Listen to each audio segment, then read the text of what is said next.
Ray Ives, the pen of an underdog here, embarking on the next part 4 of 7 of the book, The Pen of an Underdog.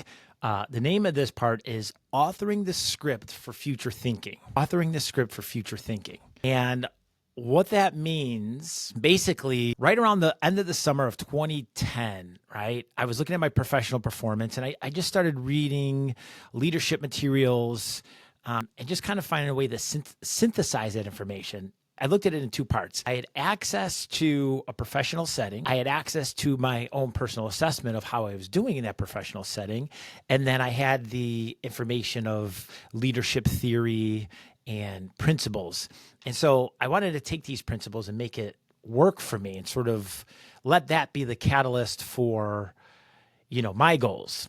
I basically would go into the office every day early, and I would read some type of leadership, whether that was Jim Rohn or Tony Robbins or whatever that was at the time, Zig Ziglar, Les Brown, all the greats, right? All the greats.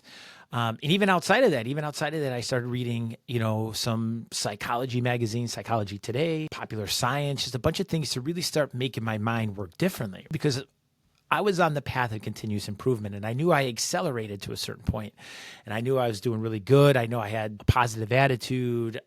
I was persistent. I saw great results, and they were accelerated, and I wanted to continually have that knowledge base, but also build upon that knowledge base and really attract just positivity, just attract light to what I was doing and my process. So my work ethic was high.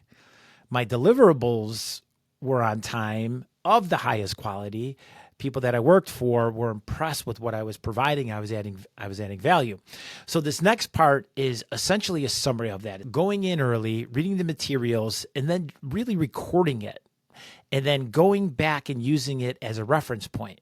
So there's times where I would be overwhelmed, or there are times where I'm like, I'm really not sure what to do in this scenario. What's the best approach? What's worked in the past? What are the shortcuts? And at this point, I was absorbing as much information I can from the greats, right? There's people that walk the earth that have done it, that have excelled in business, excelled in leadership, excelled in public speaking, excelled in relationships. And I wanted to tap into that for myself. So I understood what my potential was. The Pen of an Underdog is about being in that space of vulnerability, being in that space where it's like, okay, hey, check this out. I read a lot of these materials. I digested a lot. There's one book in particular. It was a huge book, and I committed to reading it, and I took notes. And basically a lot of the lessons in these books and publications and whatever it was, even interviews, I synthesize that information and summarize it for myself to have.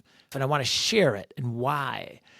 Going out and finding my purpose to writing the book, The Pen of an Underdog, wasn't about like selling hundreds of thousands or millions of copies of the book. My intentions were to go out and help somebody. So if there was a person that was mid-level in their career, or even getting out of college, or at a certain point just looking to get the shortcuts, just a little nudge, which I needed at the time. I needed the nudge, right? Remember, I was up against the schizophrenic. I was in big business boardrooms, and at times I felt like I didn't belong. At times I felt like I was not qualified to be there. And at times I did feel like I was there. So it was a mix of emotions. It was a mix of techniques. I just didn't show up and do the same thing every day. With different people, different personalities, I adjusted my approach. I adjusted my message. Times I adjusted my deliverables, meaning whether that's a business plan, a business model, analytics, category strategy, whatever that looked like, it was adjusted based on the audience, who was getting it, who the final interpreter was going to be. The user of that information I always had in mind at the end. This is the part where I'm going to chop these down. I don't want to spend a lot of time, going through part 4 and have it be, 60 minutes or 77 minutes, whatever that looks like. I want to chop these together in real spinners here, right? Something that creates magnitude and is valuable. So I'm going to chop these videos down. Once again, the shortcut. The Pen of an Underdog. You can see behind me the Pen of an Underdog. Got my face on there. And check it out. There's something in the book that is going to propel you to the next level. It's going to convince you. If there's any amount of convincing you need, this is going to convince you to rise to the occasion, to take on fear, to be authentic. So, the Pen of an Underdog, Ray Ives. Let's continue the conversation. Stop consuming, start creating. Here we go.